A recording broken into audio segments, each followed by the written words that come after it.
Hello दोस्तों, आप सभी का स्वागत है लक्ष्य क्लासेस बाय प्रवेश यादव में। पिछली वीडियो में हम लोग पदार्थ के बारे में पढ़े थे और उनकी भौतिक अवस्थाओं के बारे में या भौतिक स्वरूप के बारे में पढ़ा गया था। आज की इस वीडियो में हम लोग पढ़ेंगे पदार्थ की अवस्था। पदार्थ की अवस्था देखा जाए तो यह 4 या 5 प्रकार की होती है, लेकिन मुख्य रूप से हम पढ़ते हैं 3 प्रकार की: ठोस, द्रव और गैस। जिसमें ठोस क्या होता है, द्रव क्या होता है, गैस क्या होता है, उसके बारे में हम लोग इस वीडियो में पढ़ेंगे। ठोस में एक चीज पाई जाती है जो पिछले वीडियो में हम लोग पढ़े हैं, पदार्थ। पदार्थ में कण के बारे में हम लोगों ने बताया था।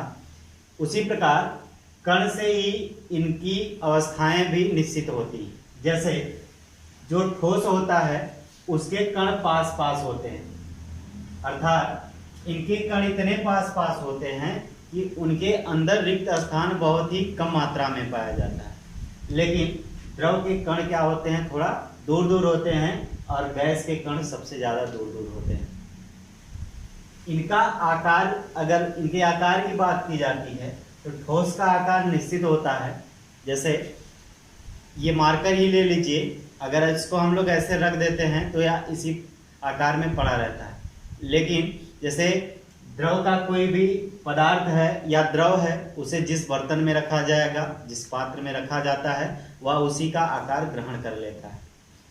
उसमें हम लोग परतों का इस्तेमाल करते हैं, तब उसको रोका जा सकता है, अन्यथा वह ढालू क्षेत्र में बहता रहता है, क्योंकि उसके कण क्या करते हैं, गति करते हैं।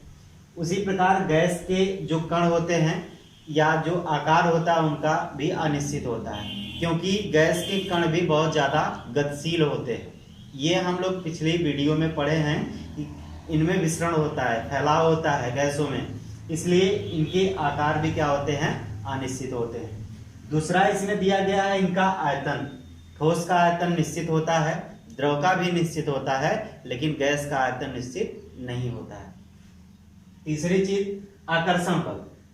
ठोस में सबसे अधिक आकर्षण बल पाया जाता है और द्रव में कम पाया जाता है, गैस में उससे भी कम पाया जाता है। इसका कारण यह होता है कि जो ठोस के कण होते हैं वह नजदीक होते हैं, एक दूसरे से मजबूती के साथ बंधे हुए होते हैं, इसलिए हम लोग इसमें क्या करते हैं, आकर्षण बल की गणना बहुत ज्यादा करते हैं। जैसे अभी ठोस चीज ऊपर से गिराई जाए, अगर हम लोग उसमें हाथ ऐसे करते हैं तो वह हमारे हाथ के ऊपर आके गिरेगा, टकराएगा, तो हमको चोट भी लग सकती है।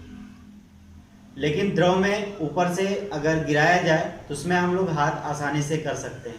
गैस अगर ऊपर से प्रवाहित की जाती है तो उसमें भी हम लोग हाथ कर सकते हैं। वह जो मार्ग होता है परिवर्तित कर लेता है, लेकिन ठोस जल्दी नहीं करता है। द्रव में ऐसे हम लोग हाथ लगाएंगे, द्रव गिरेगा, इधर से होकर के निकल जाएगा, लेकिन ठोस चीजें जल्दी नहीं अपना स्थान। इसलिए इनके जो आकर्षण बल होते हैं, अर्थात इनमें जो कण की आकर्षण बल होते हैं वह बहुत मजबूत होते हैं, बंधे हुए होते हैं एक दूसरे से, इसलिए ये गति नहीं करते हैं, जिसके कारण इनका आकार भी क्या होता है, निश्चित होता है। द्रव के अणु गति करते हैं, उनके कण थोड़ा बहुत गति करते हैं, जिससे उनमें आकार परिवर्तन होता रहता है।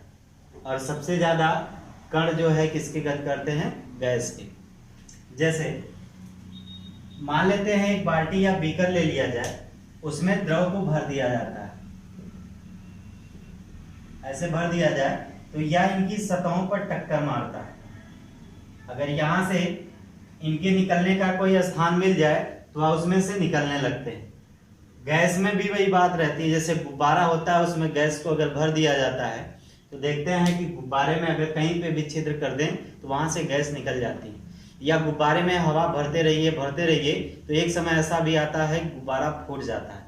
उसका कारण यह होता है कि गैस के जो अणु होते हैं वह बहुत तेजी के साथ उसके परत पर या उसकी सतह पर टक्कर मारते हैं, जिससे जब तक उसमें सहन शक्ति होती है वह सहता है, अन्यथा वह फूट जाता है। एक वैज्ञानिक थे रॉबर्ट ब्राउन, उन्होंने बताया था इनके गतियों के बारे में, जिसको हम लोग ब्राउनियन गति कहते हैं। उन्होंने बताया कि जो कण होते हैं वह जिगजैग गति करते हैं, टेढ़ी मेढ़ी गति करते हैं। तो उन्होंने इसका एक सिद्धांत दिया था जिसके नाम पर हम लोग उसको ब्राउनियन गति भी कहते हैं। आगे देखेंगे हम लोग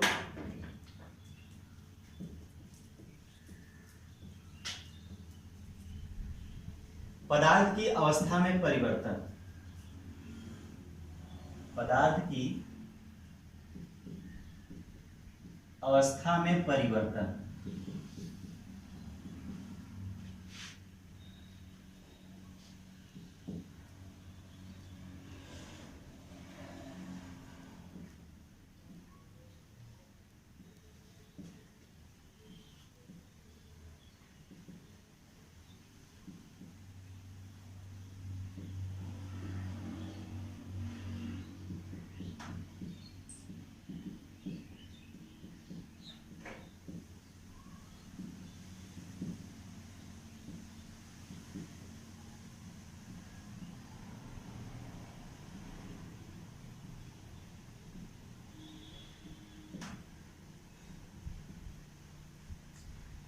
पहले इसमें अवस्था में परिवर्तन जो होता है वह तापमान के कारण होता है।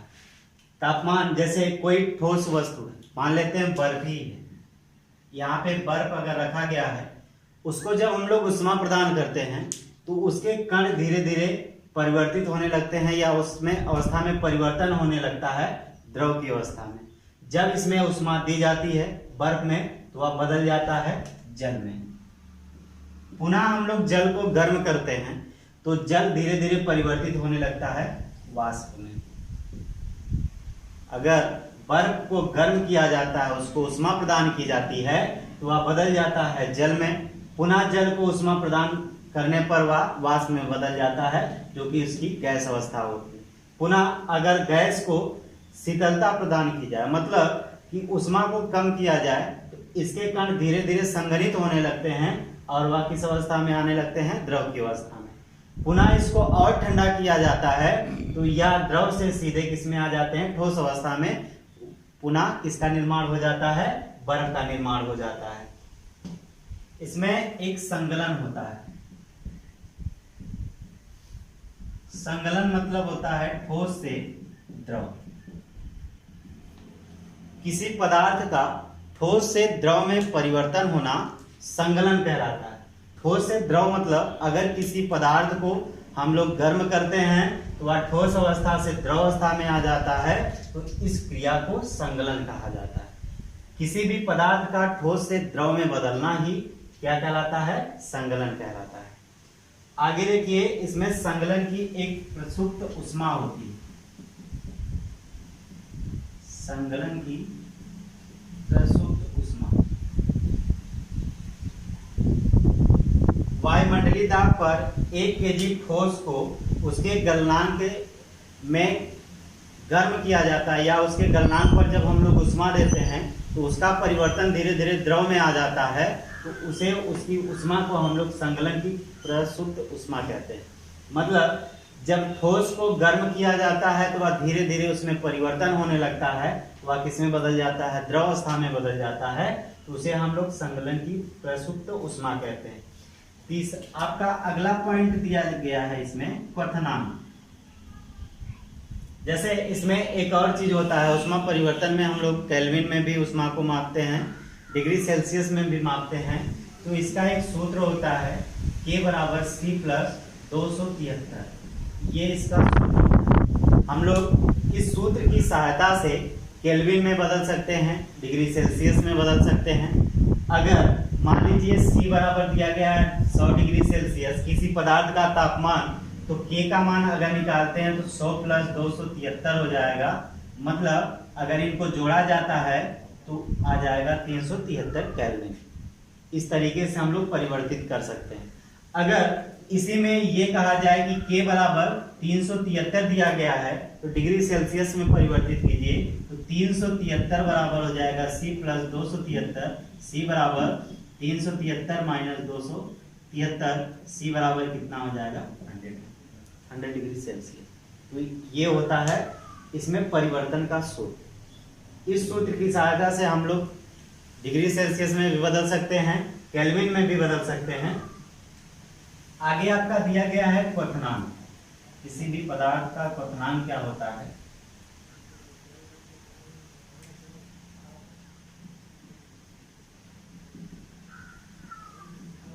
वायुमंडलीय दाब पर जिस पर तापमान द्रव यानी किसी पदार्थ का वह तापमान जिस पर वह उबलना शुरू हो जाता है।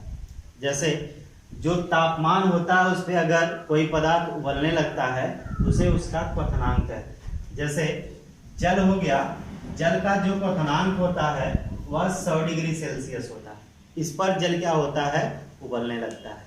आज के इस वीडियो में बस इतना ही, अगले वीडियो में